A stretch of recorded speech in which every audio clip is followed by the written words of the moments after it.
Hey, what's happening everyone? Pragmatic Addict here. Alright, a new Valentine's Day slasher that's not another My Bloody Valentine reboot. No, this is Hard Eyes. So, Hard Eyes is the name of an infamous serial killer who's known for targeting and killing off couples on Valentine's Day. Well, one Valentine's night, two co-workers are working late together and are mistaken as a couple by the Hard Eyes killer. So I've always said that I'm not the biggest fan of slashers, but with recent years, I've actually come to vibe with a lot of them. Films like Thanksgiving, In a Violent Nature, the Terrifier films. And I think it's because we've reached a point where everyone knows what people want in slashers, as well as how serious or lack thereof people take them to be. And fun, creative, memorable kills with fun, slick groundwork building up to a potential reveal of who's the one doing this, who's the one behind the mask in that murder mystery element if the film chooses to take that route. And this film is coming from a pretty credible director in the horror genre of recent years. I was looking forward to Hard Eyes, so let's talk about it. So right from the get-go, as a slasher, when it is to the point of the Hard Eyes killer hunting people down, axing people off, the film does kind of immediately deliver enough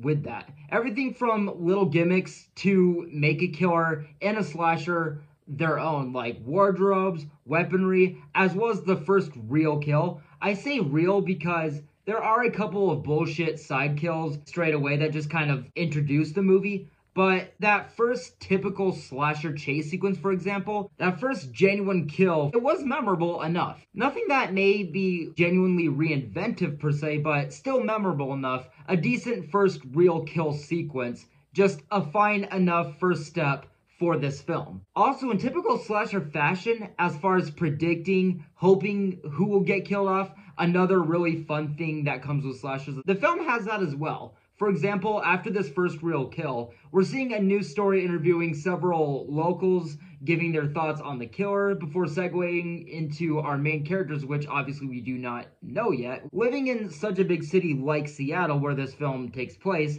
on a day like Valentine's Day, just seeing their character intros as far as their demographics, their personal lives, you do see a lot of variety, a lot of world with characters, and a lot of types of varieties as far as characters, which I was really impressed with. And it's one of the few slashers where I was just really impressed to see how much early setup for world building the film was doing, as far as how they were actually connecting and addressing even just like the kills along the way into the actual story, instead of just don't be in this killer's path or you're screwed, like we would typically see. And it even made those initial side kills more than that.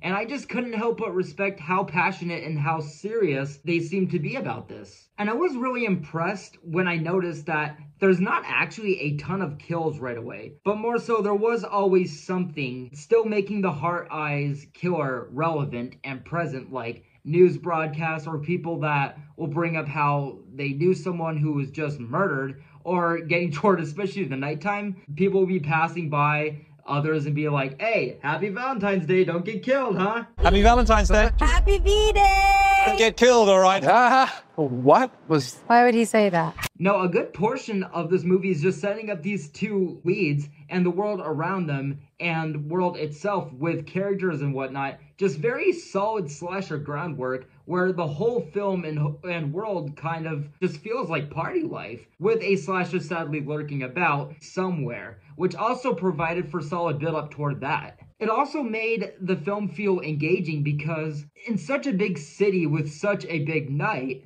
you'd typically not want to address something like this, or would hope to not have to address it as much, and maybe wouldn't even exactly feel or think it's even going on at times. It would never think, if so, that it would happen to you. It's one of the freshest and most impressive slashers I've seen in at least a long time, and is definitely my favorite movie of the year so far. And I'm gonna give Hard Eyes a positive review. So guys, that does it on my thoughts of Hard Eyes. I just gotta say, like, just from the poster, seeing these two movies releasing together in this weekend, the weekend before Valentine's, and then seeing a movie like Hard Eyes, how well it delivered, it just made for such a festive time, such a good holiday week. I really hope that you guys go see Hard Eyes. I think that you guys will really enjoy it. As always, guys, thank you guys so much for checking out this review, and I will see you guys in the next video very soon. Take care.